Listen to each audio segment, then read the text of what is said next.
Welcome to miniseries Inequality in Post-Pandemic City, hosted by GRIP, Global Research Program on Inequality. My name is Elena Trashchenko, and I'm advisor and research coordinator at GRIP. The topic that we will be covering today is employment and the impact COVID-19 crisis has had on the labor market, inequality dimensions of the labor market, and the future of work. While some have been able to move their work lives on digital platforms, for others, their jobs have simply vanished and disappeared, leading to great concerns on how COVID-19 has exacerbated inequality. Today, we would like to cover some aspects of the COVID-19 impact on the labor market.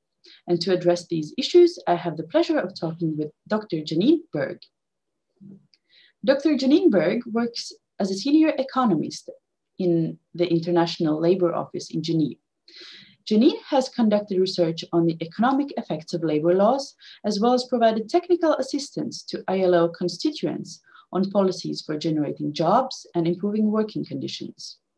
She's also the author of several books and numerous articles on employment and labor market institutions. And one of her latest books is entitled Labor Markets, Institutions and Inequality, Building Just Societies in the 21st Century. Welcome, Janine, and thank you for joining us. Thank you for having me. So let me start by asking you a more general question that would maybe give us an idea of the overall impact of this pandemic on the labor market. If you could just tell us briefly about which labor sectors and which groups of workers are particularly hard hit by the COVID-19 crisis. Sure. So, it's clear that COVID-19 has had a devastating impact on the labor markets throughout the world. So there's really no country that's been immune to the impacts of the crisis. Now, who's been affected and the effects in different countries has varied. It depends really on the fiscal response of certain countries. So the richer countries obviously have been very affected, but the workers have been somewhat cushioned by measures such as furlough schemes, unemployment benefits, and other assistance that they've been given. Whereas in developing countries, especially those countries that don't have social protection schemes in place and haven't had the financing to give out benefits and support to workers, we've seen a dramatic increase in poverty and inequality in those countries. Now, if you look at just the labor market as a whole, there are certain occupations that have weathered the crisis better, and that's basically people like ourselves that have been easily switched their work to working from home and continued doing their jobs. That's been a really positive thing in the sense that it's allowed a lot of economies to continue functioning, but it's also meant that those people that were already at the higher end of the income distribution have fared better. The people who have lost their jobs have tended to be those people who were in industries where there was face-to-face, you needed to have face-to-face interaction with the public. A lot of the business closures have been in the accommodation, restaurants, so the tourism sector in general has been devastated throughout the world. All the travel around tourism has been devastated. Retail trade has really been affected as well, especially the online, the in-person stores, not the online stores.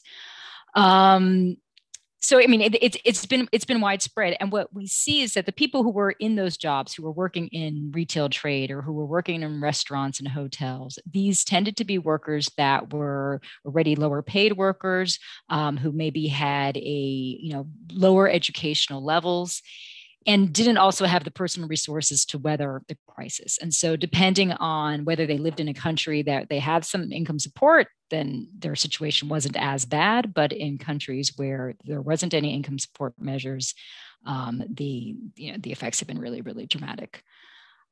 Just want to say another word about small micro-size enterprises. A lot of them are in these sectors as well, and they've been negatively affected. And even those that have survived now have really high debt levels, which are going to affect the recovery as well of these sectors. Yeah, thank you for that. And as GRIP is particularly concerned with inequalities in urban orders, could you share some insights on what are the particularities of COVID-19 impact on the labor market and workers in urban environments in comparison to rural areas? Sure. So the effects have definitely been stronger in urban environments. In rural environments, agricultural work tended to continue and some of the rural production could continue. In urban environments, especially in urban environments in the global south, where you have large informal economies, a lot of people selling things on the street or selling things in markets, doing that sort of trade. You have these markets that have been shut, or people who haven't even been able to go out on the street to sell, or even if they have gone out, they've risked their, the public health risks of going out to do these transactions. So the urban informal services has really been decimated. And the worst part about it is that it's, of course, in countries where, some countries have given cash benefits, but it's been very one-off and insufficient. And as a result, you've had, dramatic increases in poverty. And how would you comment overall changes of the already existing inequalities in the labor market? Because we know there have always been inequalities in the labor market. But how has COVID-19 pandemic accentuated the already existing inequalities in the labor market? And can we see any new dimensions of inequalities arising? Right. So it's definitely aggravated the existing inequalities, and it's pushed us back in a lot of areas that we had made progress. So if you think also one group, women in particular, have been more affected by the crisis. So women tend to be either in the health sector, which meant that they didn't lose their jobs, but they were in a risky situation, or they tend to be in a hotel, accommodation, food services, retail, domestic services as well. I mean, domestic work is still a big employer of women across the world. A lot of women who were domestic workers lost their job from one day to the next without any social protection. We see as well, even for women that in the higher end, that a lot of them had to deal with homeschooling. Once they moved to working from home, they had to deal with homeschooling, or they had to deal with just domestic responsibilities that they then started shouldering more so. And as a result, we've seen a higher increase in a decline in labor market participation of women. So a lot of women just dropping out of the labor force. And it's going to take time for that recovery to happen. Women might question whether they can go back. The economic situation might not enable them to go back as well.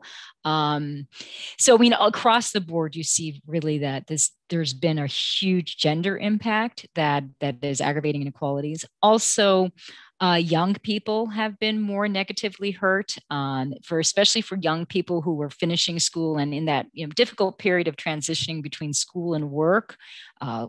Young people they're usually on temporary contracts. People who are on temporary contracts are always the first people to be let go, and the data supports this, that those are the people who really did lose their jobs right away. So during that really critical time of transitioning into the labor market, that's really affected young people. And usually, and we know from the economic literature that when you've had these kind of negative labor market effects, there's actually long-term implications in your career trajectory. So, what they call as scarring effects. So there's likely to be really scarring effects for certain groups. So those groups that were most vulnerable were most hurt and are most likely to have these scarring effects that are then going to affect their longer-term labor trajectories.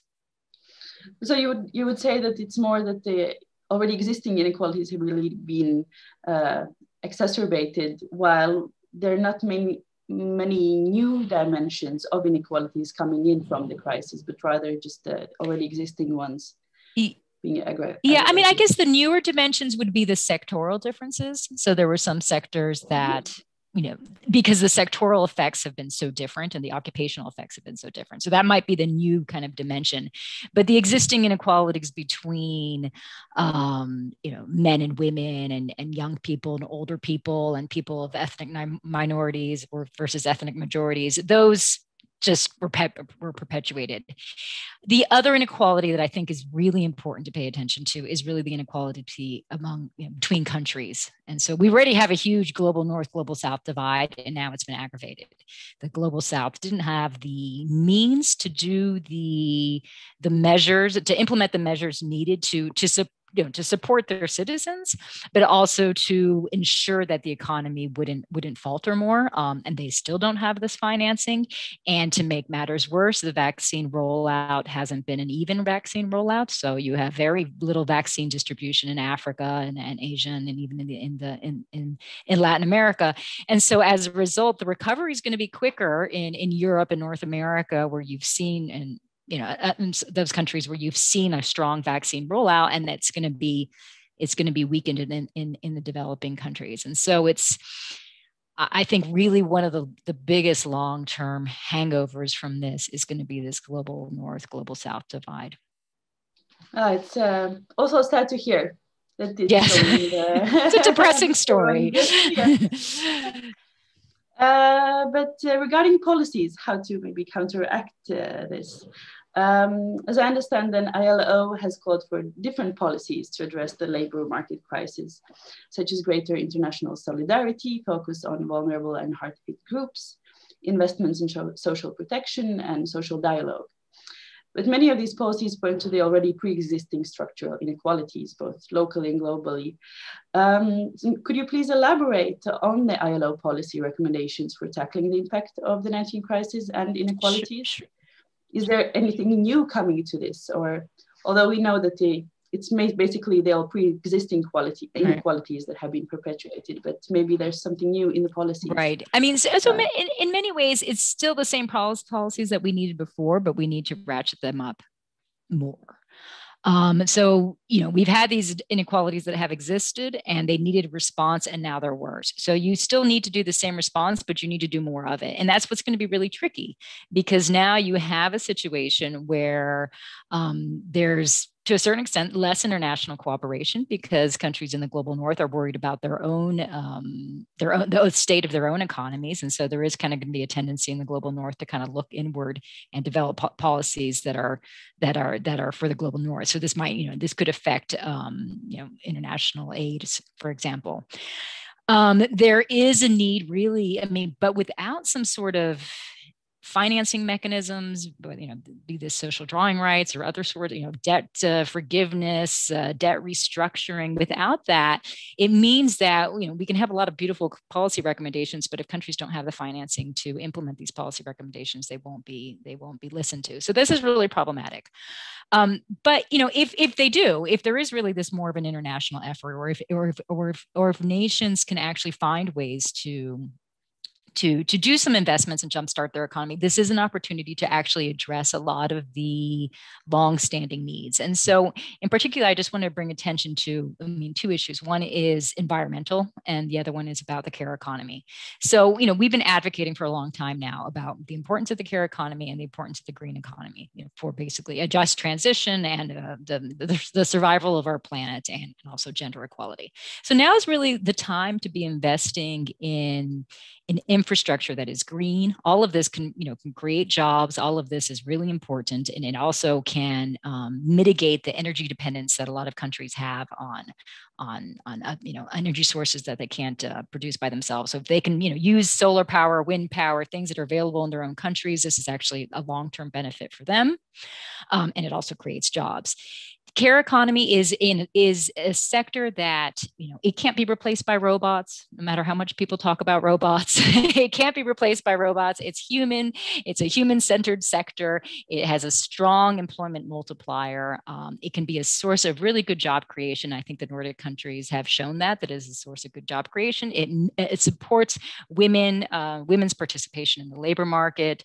It allows people's participation in democratic and civic life. So there's a lot of really good that could come out of the care economy, but there has to be a concerted effort by countries to make these investments. And this doesn't have to cost a lot of money. I think this can be done in the global South in a way that's affordable. And so if there at least is some sort of attention to kind of strategic attention to, maybe perhaps some countries have been too excessively reliant on foreign tourism as a source of foreign exchange. And now they were devastated with the crisis. Maybe they can start thinking about developing their own national sectors based in these two areas that can perpetuate their growth and make them a little bit more independent, and help them with the recovery.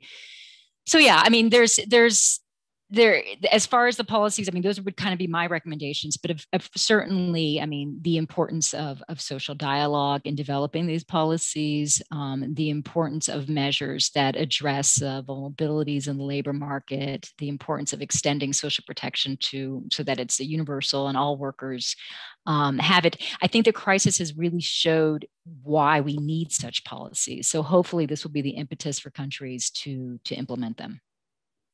And many also have noted how maybe the COVID-19 crisis is a window of opportunity to implement new changes. And many also are arguing that we need a radical system change, both from economic and political point of view, as kind of the way the world has been operating until now is not really working in the long term, and it's not unsustainable. Do you see any radical changes taking place? In radical structural changes taking place? Okay, so I don't know if I would describe it as, I mean, a little bit is along the lines of what I was discussing about the care economy and the green economy, and maybe minimizing the dependence on expert-led growth sectors. So I wouldn't call that a radical change. If anything, I would call it more of a necessary change. And if anything, it makes countries more independent and less dependent on the whims of the global economy. I mean, so you see, the workers in Bangladesh, where you have the huge garment sector, from one day to the next, the orders were canceled, and the work and the companies themselves didn't even get paid for the order. So then they couldn't pay their workers, and then the workers were all out of work.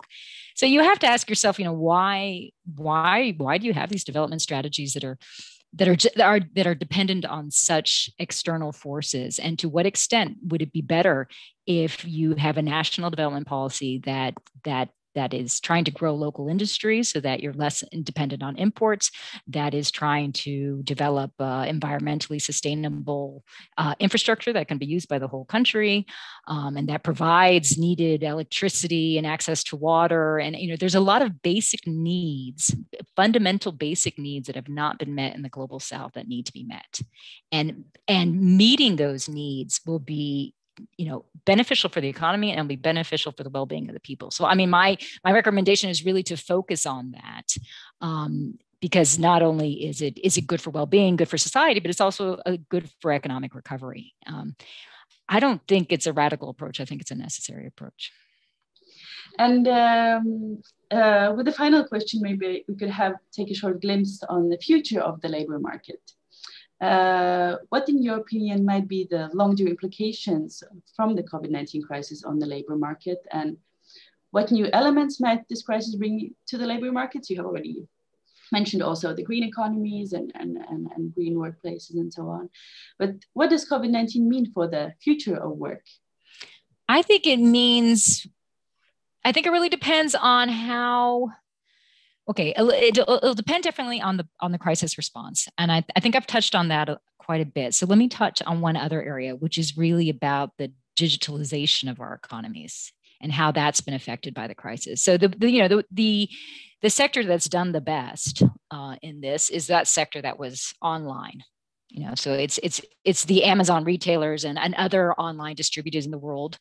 It's Zoom and tech companies that have allowed people, to communicate more easily. So, these are very positive things, but they have implications that we need to be considering for the world of work. And right now we have kind of a growth in digital economy that hasn't been addressed from a regulatory perspective. And so you kind of have in many ways, I mean, not completely, in many ways you have a digital economy that is operating pretty much free of intervention, and also in a big sense, free of taxation.